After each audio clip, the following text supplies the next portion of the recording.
নড়াইলে মাছের ঘেরের পাড়ে মাচায় মাচায় ঝুলছে নানা রঙের তরমুজ। স্বল্প খরচ আর পরিশ্রমে অধিক লাভ হওয়ায় হাসি ফুটেছে কৃষকের মুখে। হাইব্রিড জাতের এই তরমুজ আবাদে কৃষকদের পরামর্শ, বিনামূল্যে সার, বীজ বিতরণ এবং নগদ অর্থ দিয়ে সার্বিক সহযোগিতা করছে কৃষি বিভাগ। নড়াইল প্রতিনিধি মির্জা মাহমুদ রন্টুর রিপোর্ট, জানাচ্ছেন সিরাজুল মনিরা। নড়াইলের বিলে মাছের ঘেরের পাড়ে মাচায় মাচায় ঝুলছে হলুদ আর কালো তরমুজ।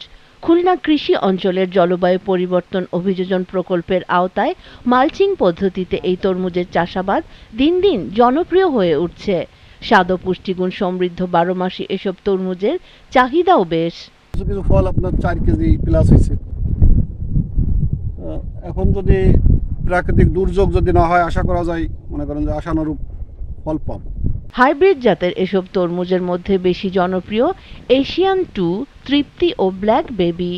12 মাসি এই তরমুজ চাষে একর প্রতি খরচ মাত্র 15 থেকে 20 হাজার টাকা, আর বিক্রি হচ্ছে 1.5 থেকে 2 লাখ টাকা। খুবই মিষ্টি, সুস্বাদু এবং মানুষের আগ্রহ বাড়তেছে।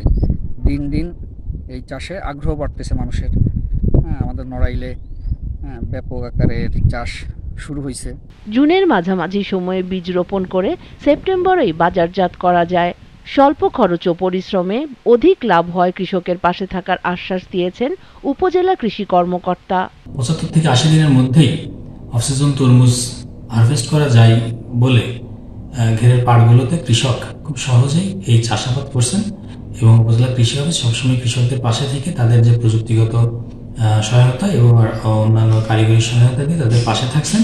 কৃষি অফিসের তথ্য মতে চলতি বছর নড়াইলে বর্ষাকালীন তরমুজের চাষ হয়েছে 20 হেক্টর জমিতে, আর হেক্টর প্রতি 15 টন ফলনের আশা করছেন চাষিরা। Sirajul Monira, GTV news.